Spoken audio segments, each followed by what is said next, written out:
we're going to have a presentation from Early Stages. And I hope I am not saying your name wrong. I meant to ask for a pronouncer before, and it slipped my mind with all the planning.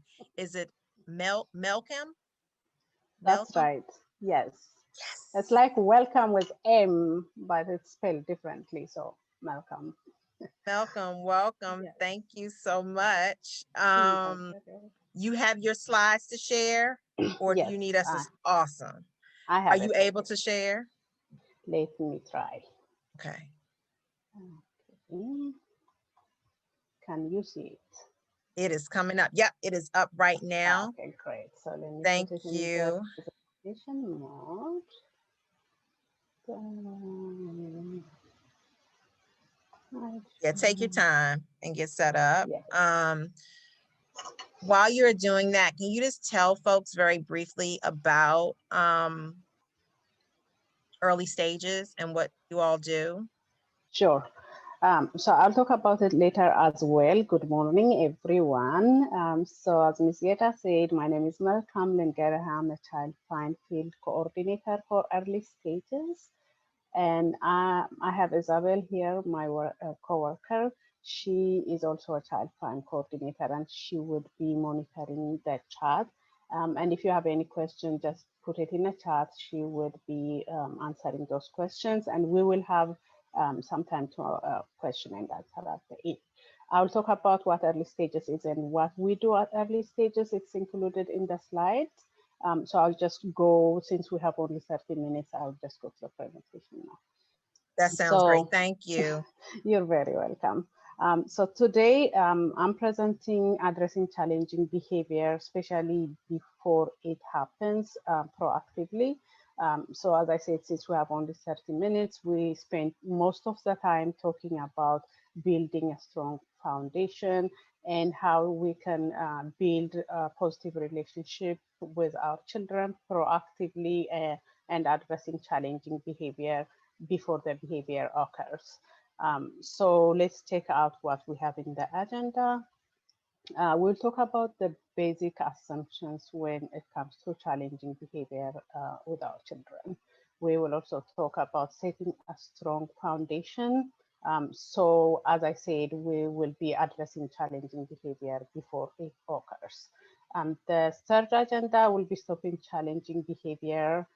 And finally, we will talk about referrals, and we will have some time to ask questions. So the early stages presentation will be included in the referral part. Um, we, as you know, there is an assumption generally when it comes to challenging behavior. And when challenging behavior happens at school or at home, it always has a message. So the kids are trying to communicate with us some kind of message, right? It can be overstimulated for some reason that's happening around them. It can be a noise. It can be a chaotic kind of environment. It can be colors that they are not like comfortable with, but they're telling us about something that's making them feel overstimulated, or they're telling us that they're bored with what they're doing right now. So can I move to something else? So if they don't know how to communicate that, they will just, exhibit challenging behavior. Sometimes it can be, I want that toy, I don't need this one, I don't need this food, I would rather need the other one. All this, or if they need our attention as parents, they may display that kind of behavior. So, oops, I'm going back. Um, I like this quote here. Every child needs a person, one person, even if it's one person, who's crazy about them, who's crazy about him or her. So thinking back in during our childhood, we may have a person that we remember. It can be a grandma, it can be our mom, our dad, even our teachers, director, who were there for us. I always remember, in addition to my mom and dad being there always, even though they are not highly educated, they gave like a lot of attention to our school and our education. but my director at preschool was really a person who was there for me. I still communicate with her. I remember her. So here, you all may remember someone who you have been trusting, right? So as parents, we want to be that person that our child trusts, that our child leans on whenever they have something in their life, even if they're so little, whatever is happening to them, they have someone to depend, to tell, to lean on. So we want to be that person for our child. Filling your child's emotional gas tank. So we use this example. If you're driving your car, you always have to make sure that you have a gas in that tanker, right? So if you fill it one time, you cannot drive it forever. So even if we provide positive kind of relationship, even if we build that positive foundation, if we're not maintaining that, if we're not refilling it on a daily basis, then we cannot depend on what we have done, some like one time when we had a training or one time when we were on vacation. We always have to remember and self-check that we are maintaining that positive relationship. So let's talk about some quality time with our family and with our children. As you all know, there are a lot of barriers for us not to provide that quality time for our children. So sometimes it can be we are very busy. Some of us may work like 2 jobs. We may, like now I have 4 kiddos and I go to school and I work full time and I cook and I do all that. In addition to that, I sometimes have, to use my phone for, talking to friends or my parents who are living in Ethiopia. All that, if you think about it, takes a lot of time, and we may not even get a chance to think about, spending quality time with our children. So that can be a barrier. And siblings rivalry can be another barrier, not to spend a lot of time with our with other kids. Parents, when they are too stressed out with different situations, for example, COVID was one of and is one of stressful situation for parents, hearing all the news and the situations in general. Some parents may have lost their job. All this can stress, and you would not be thinking about the quality time to spend with your child or with your family in general. So those are stressors, those are barriers that are stopping us from spending quality time with our children, but there is a lot of benefits if we can manage and if we self-check that this is very important for our child, for our family. So we have to make time cutting some of the things that we can, right? There might be like some things you cannot do anything about, but there can be some of the activities like, social media. Sometimes before we know it, we will be taken with a lot of news and things like that. So that is the area that we can cut and make time for our children. So it has a lot of benefits when we spend quality time with our children. Some of them are, it increases self-esteem in our children, and it makes them feel how secure they are, how positively you're trying to interact with them. So that makes them feel loved and secured. Getting to know, their child better. When parents spend time with their children, that's when they know like what kind of language they use, what kind of delays even they have. If you're not checking on your child, or if you're just sending them to, let's say, to the childcare center, and if they don't have enough time to spend with you, you will not be able to know or catch any kind of delay, developmental delay, any social emotional delays on time. So that has that advantage of knowing your child really good. And it will make you have more pleasant household, eating together, playing together, some kind of like cooperative games. It can be cards, it can be um, ball, like anything that involves your child, or going for a walk. All that, if as long as you're focusing on your child, um, is a quality time. It just shouldn't be like sitting and talking with them. Okay, so encouraging your child uh, to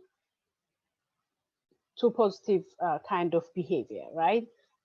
First, we need to get our child's attention. So we want to make sure that we don't want to assume that they are hearing us, they are listening to us. We just want to make sure that they are there to listen, because sometimes we just say things assuming that they will be listening to us, but they may not. So we want to make sure that we're getting their attention when we want to talk to them. And we need to keep it simple based on their age. It should be very specific. We need to address one behavior at one time and then move to the other one if we have like multiple kinds of behavior issues that we want to address. So we need to avoid combining encouragement with criticism, which is really very hard for us as parents. We'll talk about one thing they did good and one thing they did bad, and we'll combine it and we address everything together. They don't have that ability to separate and, take, oh, this one is encouragement and this one is criticism. So we want to make sure that we are separating encouragement and criticism. Encourage them with enthusiasm, double the impact with physical warmth. Instead of just saying it, giving them a hug, high fives, all that would double the impact of our encouragement. And use positive comments as much as possible when you encourage your child. And next, these are like some of the examples on how we can positively encourage our children. We can tell them, oh, it's so much fun to play with you. You are so good at sharing. You're so good at, making friends. Just telling them to have that self-esteem that we said, building it in a positive way is very important and essential, especially at the younger age. You're being such a great helper when they do something, instead of, we usually as parents, me included, want to come in and intervene when they do something bad, like something, that we don't want to see, right? We just run and say, oh, you're not supposed to do this. But when they do a lot of good things, that would not catch our eyes. So we want to make sure we're focusing on the positives than on the negatives. So these are some examples just to save the time. So stopping challenging behavior before they start. What kind of strategies we can use to make sure that the challenging behavior that we are trying to avoid is not happening, so we can prevent it before it happens. So we can help our children recognize anger in themselves and others. So before any kind of behavior happens, we need to teach them emotions.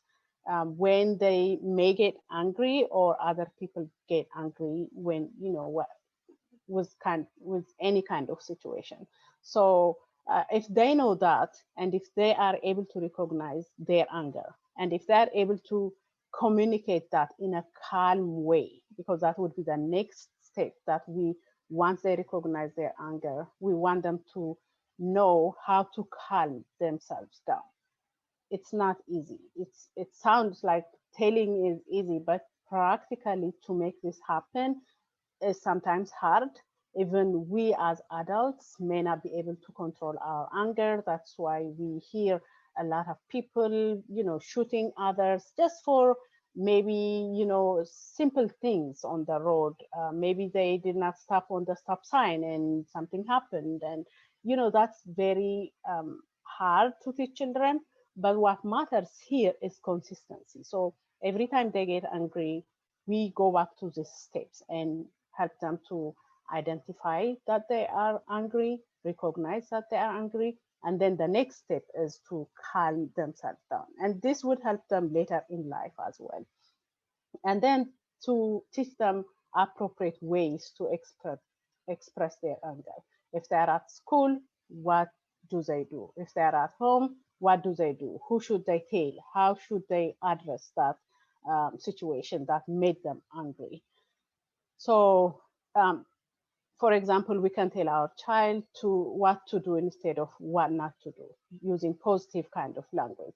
Clearly and simply state what you expect your child to do, especially specifically since we're talking about anger.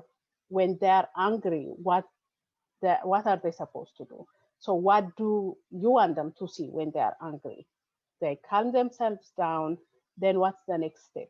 Do you want them to talk about it? Do you want them to write about it? Do you want them to tell the teacher or tell you as a parent?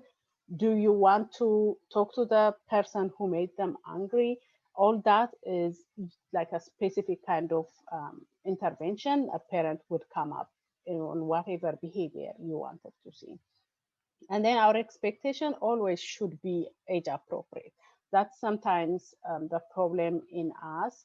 We don't consider their age when we set our expectation.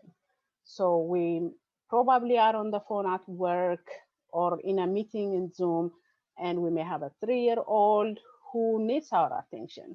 So we cannot set expectation for that child to listen to us until I finish my 1 hour meeting, right? So our expectation sometimes is what is causing the behavior. So we also want to make sure that our expectation is age appropriate.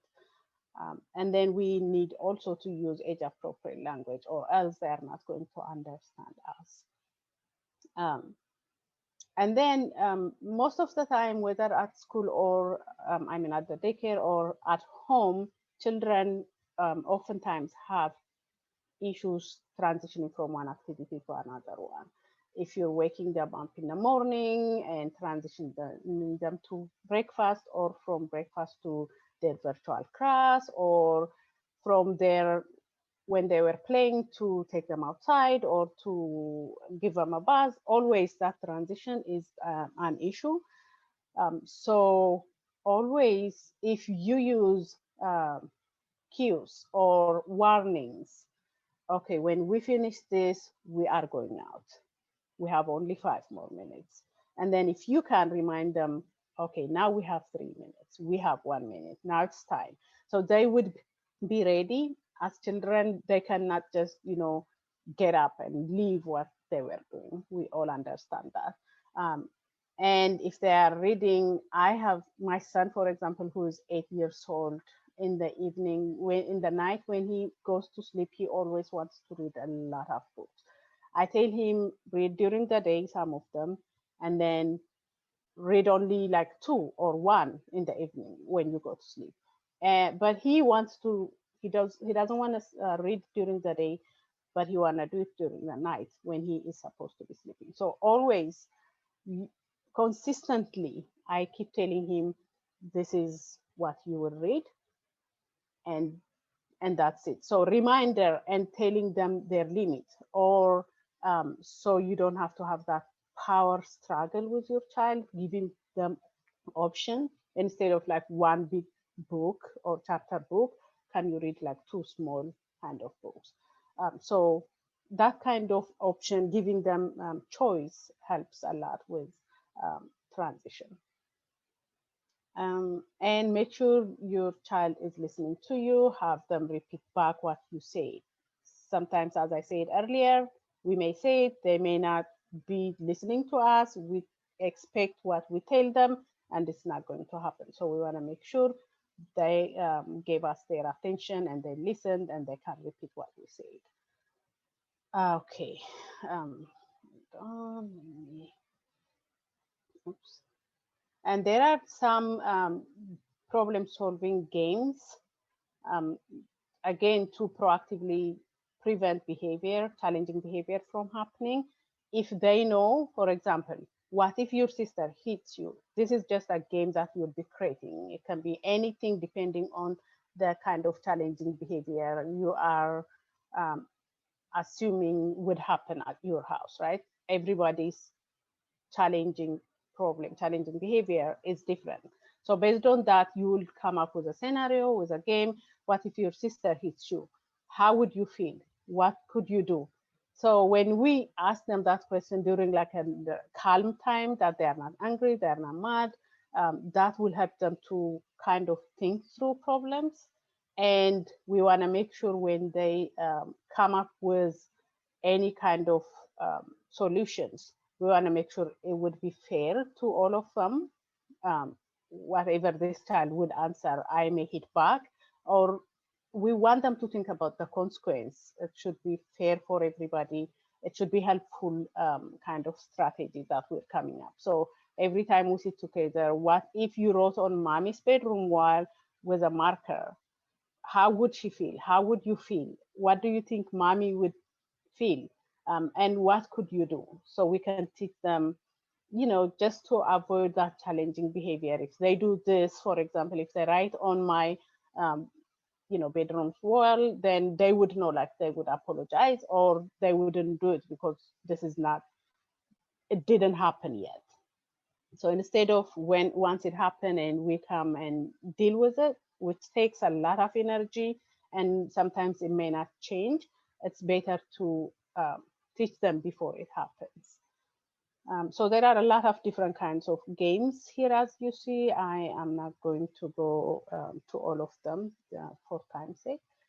Um, and what do you do when you have concerns? So we try to proactively, teach them what they have to use when they have problems to solve it, when they are angry, when to recognize their anger and to move to solutions. But if that doesn't happen, and you as a parent have concern, right? What do you do? Um, we want to make sure everybody is aware that early stages, we are evaluation center for DC public schools, and we process referral for children that are 2.8, 2 years and 8 months, to 5 years and 10 months. There is also another program, our sister program, Strong Start, the same government program. They process referrals for 0 to 3. So if you have a child and you have any kind of concern, it can be social emotional development, it can be any kind of behavior or developmental delays, you can refer children 0 to 3 to Strong Start, and 3 to 5 or 2.8 to 5.10 to early stages. And by mistake, if you refer a child who's under 3 to early stages, no worries. We handle that.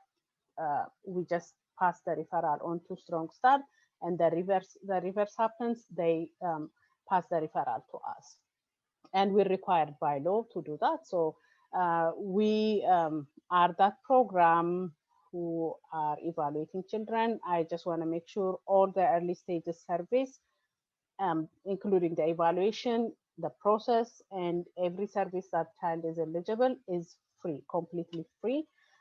So refer your child to early stages. This is how you can refer if you have any kind of concern.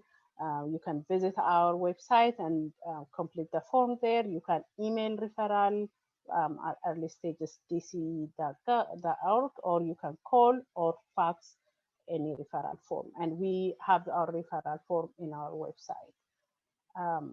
Next, yeah, this is also another referral method. You can call and just give the child's name and information and refer, or you can complete the forms.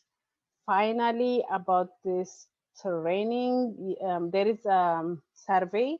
If you can just take out your phone and point the camera to those barcode, it will just grab it. And if you can complete that survey, would be appreciated. But before I finish, I would give you the next 5 minutes for question and answer. Do you have anything or any comment, any general, any specific that's not answered in the chat? We can discuss now. Thank you so much for listening. Thank you, Malcolm.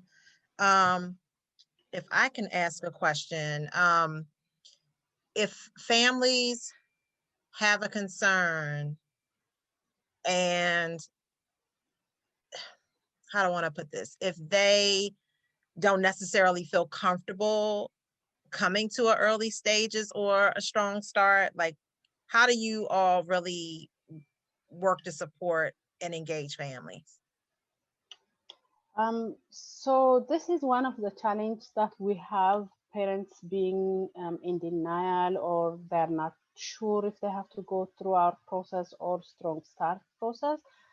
So we have trainings for parents like this one, but to talk about like step by step about the referral, and also introduce them to services and introducing what special education is. We have the overview of why we have to refer our children. If we don't refer them, we are disservicing our own children.